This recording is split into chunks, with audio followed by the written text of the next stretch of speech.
അടുത്തായിട്ട് നമ്മൾ നോക്കുന്നത് ബോയിലർ മൗണ്ടിങ്സ് ആൻഡ് ആക്സസറീസ് ആണ്. ഇപ്പൊ നമ്മൾ രണ്ട് ബോയിലറുകൾ പഠിച്ചപ്പോൾ അതിന്റെ അകത്ത് ഒരുപാട് പാർട്സുകൾ അതിന്റെ അകത്ത് അറ്റാച്ച് ചെയ്തിട്ടുണ്ട്. പ്രഷർ ഗേജ്, വാട്ടർ ഗേജ്, മാൻ ഹോൾ, ഇതുപോലെ ഒരുപാട് സാധനങ്ങൾ നമ്മൾ കണ്ടു. ഇതേപോലെ ബോയിലറിൽ നമ്മൾ പിടിപ്പിക്കുന്ന ഇൻസ്റ്റാൾ ചെയ്തിരിക്കുന്ന ഒരുപാട് പാർട്സിനെ നമ്മൾ വിളിക്കുന്ന പേരാണ് മൗണ്ടിങ്സ് ആൻഡ് ആക്സസറീസ്. പക്ഷെ രണ്ടാണ്, രണ്ടിൽ രണ്ട് ഉദ്ദേശങ്ങളാണുള്ളത്. അത് രണ്ടും ഈ പോയിന്റുകളായിട്ട് കൊടുത്തിട്ടുണ്ട്.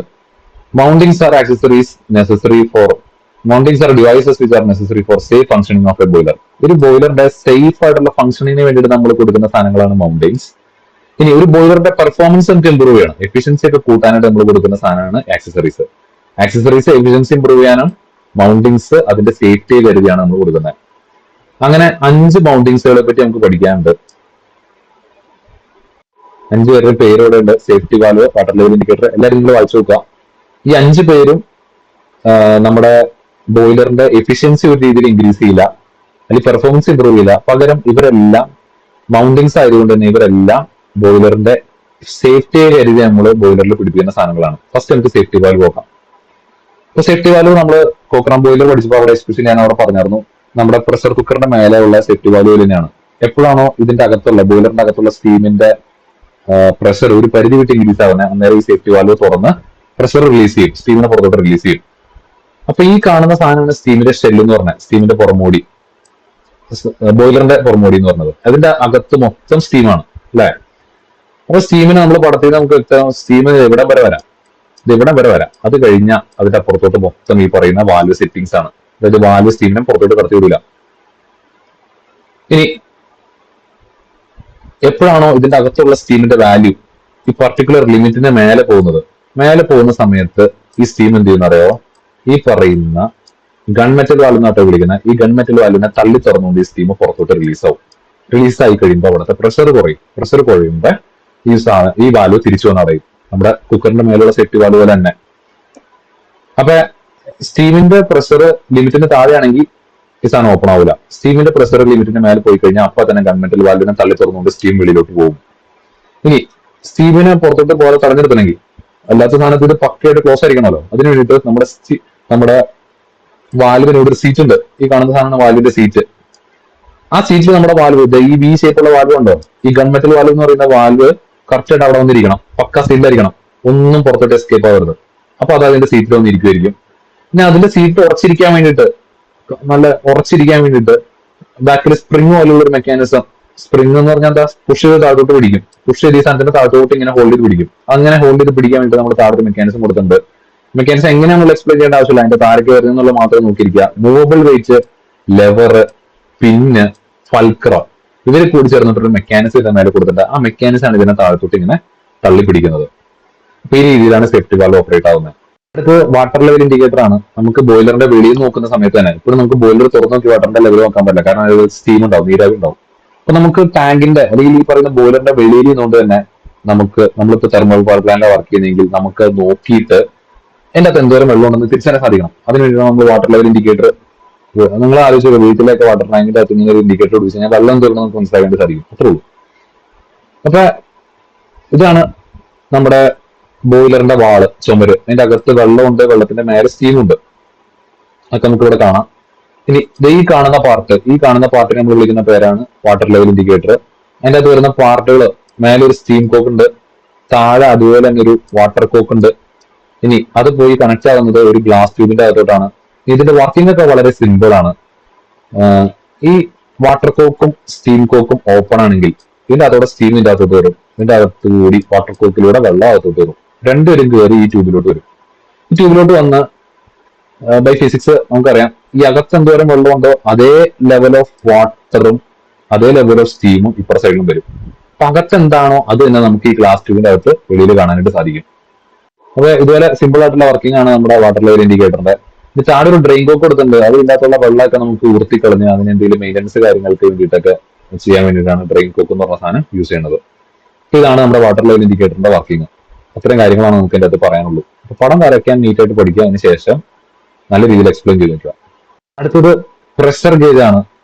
ഈ പ്രഷർ ഗേജ് വർക്കിംഗ് വരുന്നത് എന്താ അതിന്റെ ഉദ്ദേശം നിങ്ങൾ തന്നെ ആലോചിച്ചോളൂ. പ്രഷർ ഗേജ് ഇങ്ങനെ ഇരിക്കും, പ്രഷർ മെഷർ ചെയ്യാൻ വേണ്ടിയിട്ട്. അത് നമ്മുടെ ഈ ബോയിലറിന്റെ അകത്ത് എത്രയാണ് സ്റ്റീമിന്റെ പ്രഷർ ഉള്ളത് അത് വെളിയിൽ നമുക്ക് കാണാനായിട്ടാണ് നമ്മൾ പ്രഷർ ഗേജ് യൂസ് ചെയ്യുന്നത്. നമ്മൾ ലാബുകളിലൊക്കെ കംപ്രസറിലൊക്കെ പ്രഷർ ഗേജ് കണ്ടുണ്ടാവും. പ്രഷർ നമ്മൾ റീഡിംഗ് എടുക്കുന്നത് ആ പ്രഷർ ഗേജ് നോക്കിയിട്ടാണ്. അതായത് ഒരു ഡയൽ ഉണ്ടാവും, ആ ഡയലിൽ സൂചി അനങ്ങുന്നുണ്ടാവും, ആ സൂചി എത്രത്തോളം അനങ്ങുന്നുണ്ടെങ്കിൽ ബേസ് ചെയ്തിട്ട് നമ്മളവിടെ റീഡിംഗ് എടുക്കും. അപ്പൊ ഇതാണ് നമ്മുടെ ബോയിലറിന്റെ അകം എന്ന് പറഞ്ഞത്. ബോയിലറിന്റെ വാളാണ്. അവിടെ നിന്ന് നമ്മൾ പ്രഷർ ഗേജ് അറ്റാച്ച് ചെയ്തേക്കാണ്. ഇനി പ്രഷർ ഗേജിന്റെ പാർട്സുകൾ എടുക്കാന്നുള്ളത് നോക്കാം കേട്ടോ. ഫസ്റ്റ് വരുന്നത് ഒരു ട്യൂബാണ്, സൈഫൺ. അത് പൈപ്പാണ്. ആ പൈപ്പിനെ നമ്മൾ വിളിക്കുന്ന പേരാണ് സൈഫൺ. ആ സൈഫൺ നേരെ വന്നിരിക്കുന്ന ഇതിന്റെ അകത്തോട്ടാ. ഈ ബി തൊട്ടുള്ള ഈ പാർട്ട് ഉണ്ടോ, ഈ പാർട്ട് ഇങ്ങനെ വളഞ്ഞിരിക്കുന്ന ഒരു ട്യൂബ് ഉണ്ടോ, ആ ട്യൂബിനെ നമ്മൾ വിളിക്കുന്ന പേരാണ് ബോർഡിൻ ട്യൂബ്. സൈഫൺ എന്ന് പറഞ്ഞ ട്യൂബിന്റെ പണി എന്ന് പറഞ്ഞു കഴിഞ്ഞാൽ ബോയിലറിന്റെ അകത്തുള്ള സ്റ്റീമിനെ ഈ പറയുന്ന പ്രഷർ ഗേജിലോട്ട് എത്തിക്കുക എന്നുള്ളത് മാത്രമാണ്. പക്ഷെ അത് കഴിഞ്ഞ് വരുന്ന ഈ തിൻ ട്യൂബ് ഉണ്ട്, ഇങ്ങനെ വളഞ്ഞിരിക്കുന്ന ട്യൂബ്, ആ ട്യൂബിനെ നമ്മൾ വിളിക്കുന്ന പേരാണ് ബോർഡൻ ട്യൂബ്. ഇനി അത് കഴിഞ്ഞാൽ ബോർഡൻ ട്യൂബ് കഴിഞ്ഞാൽ പിന്നെ ഒരു ലിങ്ക് വരുന്നുണ്ട്. ഈ കാണുന്ന പാർട്ടാണ് ലിങ്ക്. ആ ലിങ്ക് നേരെ പോയി കണക്ട് ചെയ്തിരിക്കുന്ന ഒരു പല്ലുള്ള ഒരു ചെറിയൊരു ഗിയറിന്റെ ഭാഗം, അത് നമ്മൾ വിളിക്കുന്നത് ഒരു ടൂത്ത് സെക്ടർ എന്നാണ്. ചെറിയൊരു ഗിയറാണത്. ആ ഗിയർ പോയി അടുത്ത ഗിയറിലോട്ട് കണക്ട് ചെയ്തേക്കണം, ഒരു വട്ടത്തിലുള്ള ചെറിയ ഗിയറിലോട്ട് കണക്ട് ചെയ്തേക്കണം. ആ ഗിയർ നമ്മൾ വിളിക്കുന്ന പേരാണ് പിനിയൻ. അപ്പൊ രണ്ട് ഗിയറുകളുടെ കോമ്പിനേഷൻ ആണ് ഇവിടെ വരുന്നത്. ഒന്ന് ടൂത്തും മറ്റേത് പിനിയണും. ഇനി ഈ പിനിയന്റെ നടുക്ക് ഈ സെന്റർ പോയിന്റിൽ നിന്നാണ് നമ്മൾ പോയിന്റർ കൊടുത്തേക്കണം, ആരോ മാർക്ക്. ഈ പോയിന്റർ അങ്ങോട്ടും ഇങ്ങോട്ടും കിടന്ന് ഡിഫ്ലക്ട് ചെയ്യുന്നതിനെ ബേസ് ചെയ്തിട്ടാണ് നമ്മൾ പ്രഷർ ഗേജിൽ പ്രഷർ റീഡിംഗ് എടുക്കുന്നത്. അപ്പൊ ഈ പോയിന്റർ അനക്കുക എന്നുള്ളതാണ് പ്രഷർ ഗേജ് ചെയ്യേണ്ടത് അല്ലെ. അതെങ്ങനെയാന്ന് നോക്കാം. അപ്പൊ ഇതിന്റെ അകത്തു നിന്നുള്ള സ്റ്റീം സൈഫൺ വഴി നമ്മുടെ പ്രഷർ ഗേജിലോട്ട് എത്തും. പ്രഷർ ഗേജിലോട്ട് എത്തിക്കഴിഞ്ഞ് ഈ സാധനം നേരെ കയറുന്നത് നമ്മുടെ ബോർഡിൻ ട്യൂബിലോട്ടാണ്. ബോർഡിൻ ട്യൂബ് എന്ന് പറഞ്ഞ ഒരു പ്രത്യേകതരം ട്യൂബാണ്. ആ ട്യൂബിന്റെ പ്രത്യേകത എന്ന് പറഞ്ഞാൽ അതിന്റെ അകത്ത് ഒന്നുമില്ല, അതിന്റെ അകത്ത് ഒരു പ്രഷറും ഇല്ലെങ്കിൽ ആ സാധനം ഇങ്ങനെ വളഞ്ഞിരിക്കുള്ളൂ. പക്ഷെ ഇതിന്റെ അകത്തോട്ട് പ്രഷറുള്ള എന്തെങ്കിലും സാധനം കയറി കഴിഞ്ഞാൽ ആ പ്രഷറിനനുസരിച്ചിട്ട് നമ്മുടെ ട്യൂബ് നിവരും. ഇപ്പൊ ഇങ്ങനെ വളഞ്ഞിരിക്കുന്ന ട്യൂബാണെങ്കിൽ ആ സാധനം ഇങ്ങനെ നിവരും. അങ്ങനെ നിവർന്നു കഴിയുമ്പോൾ എന്താ സംഭവിക്കുക, അത് എങ്ങടേക്ക് കാണിച്ചു തരുന്നത്, ലിങ്കിലോട്ട് കാണിച്ചു തരുന്നത്. അത് ഇത് ലിങ്ക് ബാക്കോട്ട് വരികയാണ് ചെയ്യുന്നത് അല്ലെ. ലിങ്ക് അറ്റത്തായിരുന്നു ഇങ്ങനെ ഇറങ്ങിയിരിക്കുന്ന ലിങ്ക്. ഈ സാധനം നിവരുമ്പോൾ അതിനനുസരിച്ച് ലിങ്കും ബാക്കോട്ട് നിവരും, ലിങ്ക് ബാക്കോട്ട് വലിയും. ലിങ്ക് ബാക്കോട്ട് വലിയുമ്പോൾ അത് ഈ ഗിയറിന് ഓപ്പറേറ്റ് ചെയ്യും. ഈ ഗിയർ അനങ്ങും. ഈ ഗിയർ അനങ്ങി കഴിഞ്ഞാൽ ടൂത്ത് അനങ്ങി കഴിഞ്ഞാൽ ടൂത്തിനോട് മെഷ് ചെയ്ത് വെച്ചിരിക്കുന്നത്, ടൂത്തിനോട് കണക്ട് ചെയ്ത് കഴിഞ്ഞാൽ പിനിയണും അനങ്ങും. പിനിയന്റെ സെന്ററിൽ നിന്നാണ് പോയിന്റർ കൊടുത്തേക്കണമെങ്കിൽ ആ പോയിന്ററും അതിനനുസരിച്ച് അനങ്ങും. അതായത് ഇവിടെ അകത്തോട്ട് കയറിയ സ്റ്റീമിന്റെ വാല്യൂവിന് പ്രൊപ്പോർഷണൽ ആയിട്ട് അതായിട്ട് ബന്ധപ്പെടുത്തി ഇവിടെയുള്ള സൂചിയും അനങ്ങും. അങ്ങനെ സൂചി അനങ്ങി കഴിഞ്ഞാൽ നമുക്ക് അതനുസരിച്ച് പ്രഷർ റീഡിംഗ് എടുക്കാനായിട്ട് സാധിക്കും. ഇതാണ് പ്രഷർ ഗേജ്. അടുത്ത് സ്റ്റീം സ്റ്റോപ്പ് വാൽവ് ആണ്. നമ്മൾ ഈ പറയുന്ന മൗണ്ടിങ്സിൽ ഇയാളെ കൂടെയാണ് നമ്മൾ പരിചയപ്പെടുന്നുള്ളൂ. അപ്പൊ സ്റ്റീം സ്റ്റോപ്പ് വാൽവ് എങ്ങനെയാന്നുള്ളത് നമുക്ക് നോക്കാം. കോക്കനട്ട് ബോയിലറിന്റെ പടത്തിലൂടെ തിരിച്ചു വരുമ്പോൾ ഇവിടെ നമ്മൾ സ്റ്റീം സ്റ്റോപ്പ് വാൽവ് കണ്ടായിരുന്നു. അന്നേരം ഞാൻ പറഞ്ഞായിരുന്നു നമുക്ക് ഇവിടെ നിന്നുള്ള സ്റ്റീം ടർബൈനിലോട്ടും നമ്മുടെ മറ്റാവശ്യങ്ങൾക്കും സ്റ്റീമിനെ വെളിയിലോട്ട് എടുക്കണമെങ്കിൽ ഈ സ്റ്റീം സ്റ്റോപ്പ് വാൽവ് തുറക്കണം. അന്നേരമാണ് ഇത് നമുക്ക് വെളിയിലോട്ട് എടുക്കാൻ സാധിക്കുള്ളൂ. അപ്പൊ അതിനുവേണ്ടി തന്നെയാണ് നമ്മുടെ സ്റ്റീം സ്റ്റോപ്പ് വാൽവ് യൂസ് ചെയ്യണേ. അതായത് അടയ്ക്കാനും തുറക്കാനും, നമുക്ക് മാനുവലി അടയ്ക്കാനും തുറക്കാനും പറ്റുന്ന ഒരു വാൽവ്. അപ്പൊ ഇവിടെ ഇതിന്റെ അടിയിലായിട്ടാണ് നമ്മുടെ ബോയിലർ വരുന്നത്. ബോയിലറിൽ നിന്നുള്ള സ്റ്റീം ഇതിൽ കൂടെ കയറി വരും. അപ്പൊ ഇവിടെ കയറി വരുന്ന സമയത്ത് ഇവിടെ നമുക്ക് കാണാം, ഇവിടെ വാൽവ് ഇരിക്കുന്നുണ്ട്. ഇതാണ് വാൽവ് എന്ന് പറഞ്ഞത്. ഇത് വാൽവിന്റെ സീറ്റ് ആണ്. ആ സീറ്റിലായിട്ട് അവിടെ ഒരു വാൽവ് ഇരിക്കുന്നുണ്ട്. ആ വാൽവ് ആ സീറ്റില് പ്രോപ്പറായിട്ട് ഇരുന്നു കഴിഞ്ഞാൽ അതിന്റെ അകത്തോടെ ഒരു സാധനത്തിന് കടന്നു പോകാനായിട്ട് സാധിക്കില്ല. ഇപ്പൊ സ്റ്റീമിന് കടന്നു പോകാനായിട്ട് സാധിക്കില്ല, സ്റ്റീമിന് അത് ബ്ലോക്ക് ചെയ്യും. ഇനി നമുക്കത് തുറക്കണമെങ്കിൽ, ഈ പറയുന്ന വാൽവിനെ ഓപ്പൺ ചെയ്യണമെങ്കിൽ, അതിന്റെ സീറ്റിൽ നിന്ന് എണീപ്പിക്കണമെങ്കിൽ അതിന്റെ മേലെ ഒരു ഹാൻഡ് വീൽ കൊടുത്തിട്ടുണ്ട്. ആ ഹാൻഡ് വീല്, ഈ പറയുന്ന ഹാൻഡ് വീല് നേരെ സ്പിൻഡിൽ വഴി താഴത്തോട്ട്, സ്പിൻഡിൽ വഴി നേരെ താഴത്തോട്ട് വാൽവിലോട്ട് കണക്ട് ചെയ്യണം. അപ്പൊ ഈ ഹാൻഡ് വീല് നമ്മൾ കറങ്ങി കഴിഞ്ഞാൽ അതനുസരിച്ച് നമ്മുടെ വാൽവ് മേലോട്ട് പോകും. വാൽവ് മേലോട്ട് പോയി കഴിഞ്ഞാൽ സ്റ്റീം മേലോട്ട് കയറി സ്റ്റീമിന് ഇതിൽ കൂടെ പുറത്തോട്ട് പോകാനായിട്ട് സാധിക്കും. എങ്ങടേക്കാണ് നമുക്ക് സ്റ്റീമിനെ പറഞ്ഞാൽ അങ്ങടേക്ക് നമുക്ക് വിടാനായിട്ട് സാധിക്കും.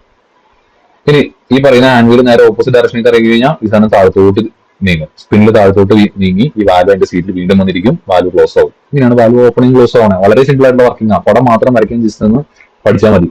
വർക്കിംഗ് പറയാൻ വേറെ ഒന്നുമില്ല. അപ്പൊ ഇത്രയും ആണ് നമ്മൾ മൗണ്ടിങ്സിന്റെ കാറ്റഗറിയിൽ പഠിക്കണേ. നമ്മളിപ്പോ പഠിച്ചത് ആയിരിക്കാന്നുള്ളത് നോക്കാട്ടോ. ബോയിലർ മൗണ്ടിങ്സിനകത്ത് നമ്മൾ സേഫ്റ്റി വാൽവിനെ പറ്റി പഠിച്ചു, വാട്ടർ ലെവൽ ഇൻഡിക്കേറ്റർ പഠിച്ചു, പ്രഷർ ഗേജ് പഠിച്ചു, അതേപോലെ തന്നെ സ്റ്റീം സ്റ്റോപ്പ് വാൽവ് പഠിച്ചു. നമ്മൾ പഠിക്കാത്തതെന്ന് പറഞ്ഞാൽ ഈ ഫീഡ് ചെക്ക് വാൽവ് മാത്രമാണ് പഠിക്കാത്തത്. ബാക്കി 4 നിങ്ങൾ പഠിക്കുക. പേരായിട്ട് മാത്രം ഫീഡ് ചെക്ക് വാൽവ് അറിഞ്ഞിരുന്നു. ബാക്കി 4 പേരെ പടം വരച്ച് വർക്കിംഗ് ചെയ്താനായിട്ട് അറിഞ്ഞിരിക്കുക.